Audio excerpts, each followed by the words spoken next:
ஆனால் ஒன்றை மட்டும் கூறிக்கொள்ள ஆசைப்படுகிறேன். கல்வன் பெரியவனா காப்பான் பெரியவனா என்று பட்டிமன்றம் வைத்தால் கல்வன் தான் பெரியவன் என்று கூறும் அளவுக்கு தில்லாலங்கடியனாக இருக்கிறார்.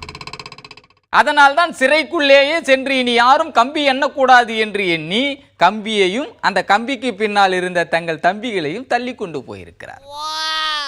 பஞ்சாபில் நடந்த இந்த சம்பவம் புதிதாக இருந்தாலும் இது போன்ற சாகச கதைகள் அங்கொன்றும் இங்கொன்றுமாக நடந்து கொண்டுதான் இருக்கிறது.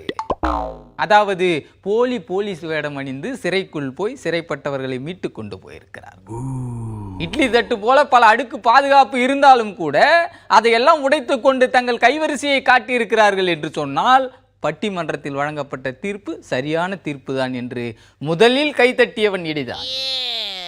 வேலியின் மீது ஓனானை ஓடவிட்டு கவனத்தை திருப்புவது என்பது ராஜதந்திரம். ஆக ராஜதந்திரம் என்பது இரண்டு வகைப்படும். நரிகளிடமிருந்து நவிட்டு கொண்டு வந்தால் அது அரசியல் ராஜதந்திரம். வரிகளுக்கு அகப்படாமல் சொத்துக்களை அடுக்கி கொண்டு வந்தால் அது பொருளாதார ராஜதந்திரம். பரியின் பெயரால் வாங்கிய கடனை திருப்பி கொடுக்காமல் வான்மண்டலம் வழியாக லண்டனுக்கு போய்விட்டால் அது கிங் ராஜதந்திரம். ஆக இதையெல்லாம் எப்படி சாத்தியமாயிற்று என்று ஒரு நபர் விசாரணைக்கு உத்தரவிட்டால் எல்லா உண்மைகளும் அம்பலத்துக்கு வந்து விடுவது உண்டு.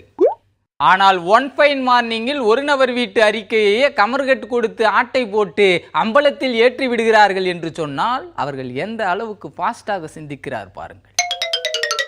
ஏனென்று சொன்னால் அம்பலத்தில் ஏறினாலும் ஏறாவிட்டாலும் ஒரு நபர் அறிக்கையானாலும் சரி, ஒன்றை நபர் அறிக்கையாக இருந்தாலும் சரி, அதை செயல்படுத்துவதற்காக எந்த கிண்ணறமும் வாசிக்கப்படுவதில்லை என்பதுதான் உண்மை. ஆளாய் பறக்கும் பறவைக்குத்தான் அறிவு பல மடங்கு வேலை செய்யும். இந்த உண்மைகளை எல்லாம் இடிதாங்கி அறிந்தவன் என்பதால் தான் இப்படியெல்லாம் யோசிக்க முடியும். அறிவு அத்துக்கொண்டு அலைந்தால்தான் புதிதாக ரூம்கள் கட்டப்பட்டு புதிதாக தில்லாலங்கடி திட்டங்களை எல்லாம் செயல்படுத்த முடியும்.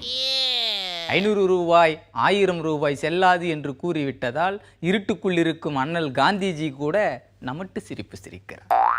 அவர் அப்படி சிரிப்பதால் தான் அடுத்து என்ன செய்வது என்று பதுக்கியவர்கள் ஃபாஸ்டாக சிந்திக்கிறார்கள். காந்தி கணக்கை புதுப்பித்து பண்டமாற்று எப்படி செய்வது என்று யோசித்துக் கொண்டிருக்கிறார்கள். ஆனால் ஏழை பாழைகளை பயன்படுத்தி அவர்கள் சிந்தனையை செயலாக்கம் செய்ய நினைத்தால் இடிதாங்கி வேடிக்கை பார்த்து கொண்டிருக்க மாட்டான் என்ற உண்மையை கூறி உங்கள் எல்லோரையும் எச்சரித்து விடைபெறுகிறேன். நன்றி, வணக்கம்.